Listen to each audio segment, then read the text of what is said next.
I have seen nothing but responsiveness from Mr. Commando. I haven't seen responsiveness, and I actually haven't been able to trust him. Commissioners Joseph and Arnold in stark disagreement over who should be the permanent county attorney. Liz Ryan explains. County commissioners met yesterday to vote on a permanent county attorney. Rich Commando, who's been the interim county attorney, was one of the 3 finalists. Members of the public who came out to speak were against hiring Commando, fearing that, because he already represents a number of government agencies in Central and North Florida, he wouldn't be able to devote his full attention to St. Johns County. Commando promised that, if hired, he'd recruit members of his law firm to help him represent the county. Residents didn't think that was a good idea. 3 attorneys, 8 practice areas, white-collar crime, felonies. How do we know that none of those cases, these attorneys should recuse themselves from representing us for a conflict of interest? Why would we even consider hiring a law firm that we have to share with Putnam County, Bradford County, Baker County, City of Keystone Heights, Town of Penny Farms?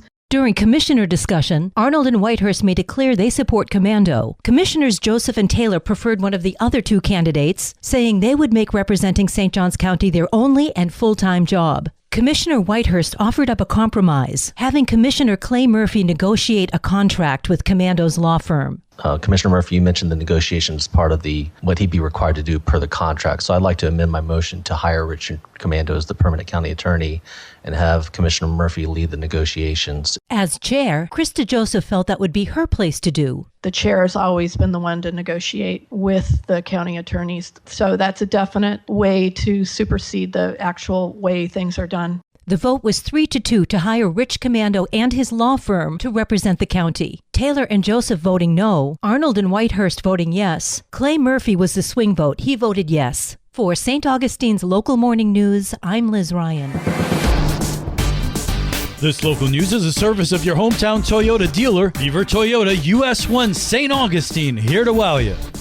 It's an additional week less. Last year we reduced it by a week. This coming year we will reduce it by another week, but we will also be opening it up earlier in November. We're learning more about changes coming to the St. Augustine Lights of Lights Festival. Vice Mayor Barbara Blonder says she wanted to reduce Nights of Lights by 20 days, but commissioners ultimately voted to approve a slightly different plan. There were 3 that were in favor of Commissioner Springfield's proposal, which was modified by Mayor Sykes-Klein, which was to reduce Nights of Lights by about a week and instead open it up a week earlier in November and close it down a week later than I had proposed, which would be the 11th of January. Blonder says it'll take a team effort to make Nights of Lights a more successful event moving forward. What will really help our residents and our visitors is for the partners that we have who committed to helping out the city in this coming Nights of Lights season with all of the challenges that we have, from infrastructure to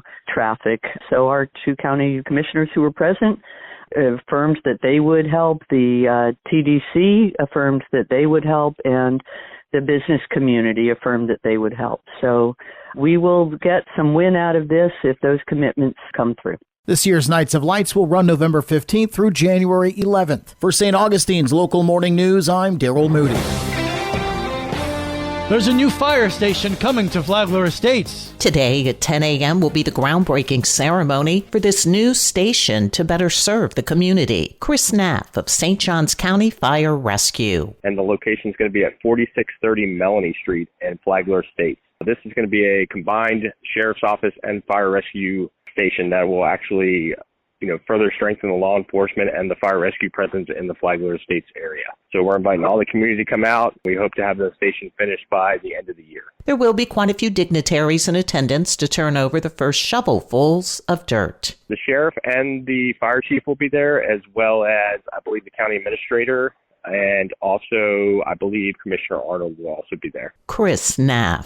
For St. Augustine's Local Morning News, I'm Karen Johnson. And now you're up to date with St. Augustine's Local Morning News. I'm Rich Carroll.